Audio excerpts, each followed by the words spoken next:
ഞങ്ങൾ അമ്പലത്തിൽ പോവുകയാണ്. ബിർമിംഗ്ഹാമിലുള്ള അമ്പലമാണ്. ഇവിടുന്ന് 3.5 മണിക്കൂർ കാർ ഡ്രൈവ് ഉണ്ട് അങ്ങോട്ട്. സമയം 7:15. അപ്പോൾ അമ്പലത്തിൽ പോയിട്ട് ഞാൻ അമ്പലത്തിലെ വിശേഷങ്ങളൊക്കെ പറയാം. പോയിട്ട് വരാം. ഇവിടുന്ന് 300 കിലോമീറ്റർ ദൂരമുണ്ട് അങ്ങോട്ട് എത്താനായിട്ട്. അത് കാരണം കുറച്ച് ഫുഡൊക്കെ കയ്യിൽ വെച്ചിട്ടാണ് ഞങ്ങൾ പോയത്. വീണ്ടും അതേ കാർ, അതേ ആളുകൾ, മാത്രം മാറിയിട്ടുണ്ട്. സാമ്പാർ, ചട്നി. നെക്സ്റ്റ്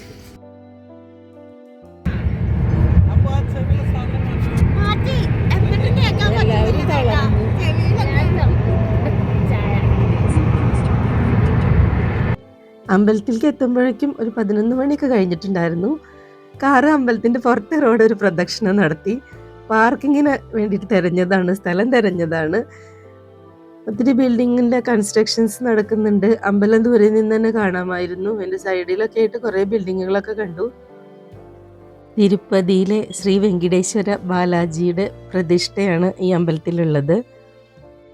1980കളിലെ കുറച്ച് വിശ്വാസികൾ ഇവിടെ വെങ്കിടേശ്വര ഭഗവാന്റെ പ്രതിഷ്ഠ സ്ഥാപിച്ച്, അത് മരത്തിൻ്റെ പ്രതിമയായിരുന്നു, അത് സ്ഥാപിച്ചിട്ട് അവിടെ പ്രാർത്ഥന നടത്തിക്കൊണ്ടിരുന്നു. എല്ലാ മാസത്തിലും ഒരു ദിവസം അവർ പ്രാർത്ഥനയ്ക്കായിട്ട് അവിടെ കൂടിയിരുന്നു. അത് വളർന്ന് പിന്നീട് വലിയൊരു അമ്പലമായി മാറുകയാണ് ചെയ്തത്. ഇത് 2006 ഇവിടെ പബ്ലിക്കിനായിട്ട് ഈ വലിയ ക്ഷേത്രം തുറന്നു കൊടുത്തിട്ടുള്ളത്. ഒരു യൂറോപ്യൻ രാജ്യത്ത് ഇത്രയും വലിയൊരു ക്ഷേത്രം എനിക്ക് ശരിക്കും അത്ഭുതം തന്നെയായിരുന്നു കേട്ടോ. ഈ ക്ഷേത്രത്തിൻ്റെ സൈഡിലായിട്ട് ഫെയ്ത്ത് ഹിൽസ് എന്ന് പറഞ്ഞിട്ട് 7 കുന്നുകളുണ്ട്. അത് പുൽത്തകിടി അങ്ങനെ പോലെയാണ് നമുക്ക് തോന്നുന്നത്. ചെറിയ ചെറിയ കുന്നുകളായിട്ടുണ്ട്.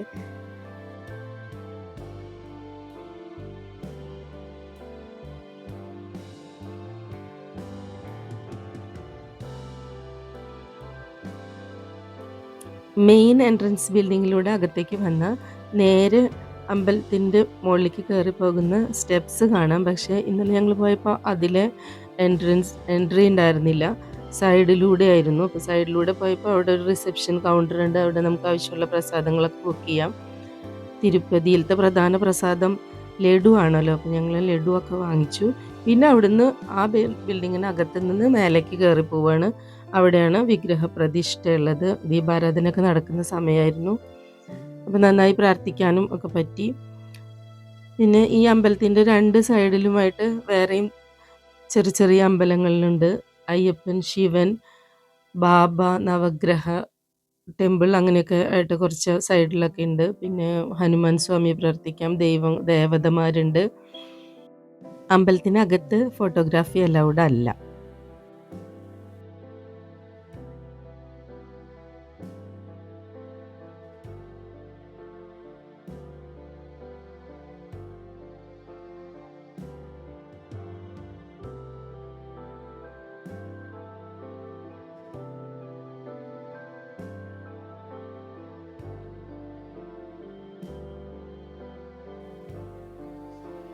പുതിയതായിട്ട് കൺസ്ട്രക്ഷൻസ് നടന്നുകൊണ്ടിരിക്കുകയാണ്.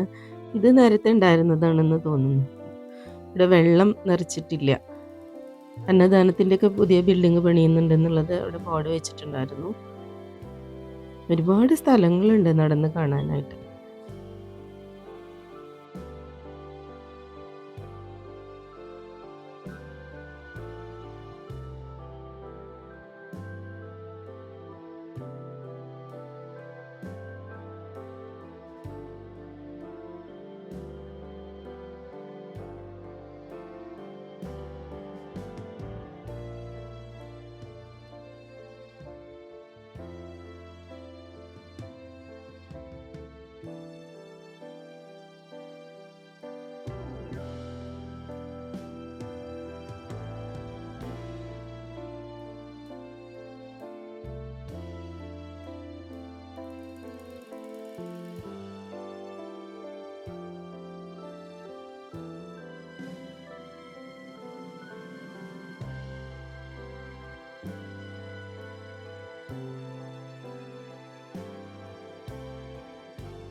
അമ്പലത്തിൻ്റെ ലെഫ്റ്റ് സൈഡിലൂടെ നേരെ കാണുന്നതാണ് അന്നദാനത്തിനുള്ള ഒരു ബിൽഡിങ്.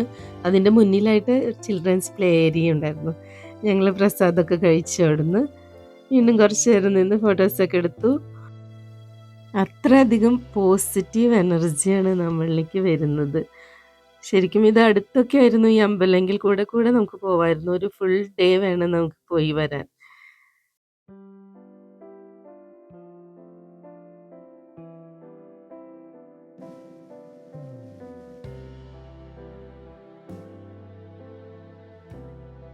ഏതാണ്ട് ഒരു 100-150 കിലോമീറ്ററൊക്കെ കഴിഞ്ഞപ്പോൾ ഞങ്ങൾക്ക് വിശക്കാൻ തുടങ്ങി. അങ്ങനെ ഭക്ഷണം കഴിക്കാനായിട്ട് കയറി. നല്ല റെസ്റ്റോറൻ്റ് ആയിരുന്നു കേട്ടോ. നല്ല അവിടെ കാണാൻ നല്ല ഭംഗിയുള്ളൊരു റെസ്റ്റോറൻറ്റ്.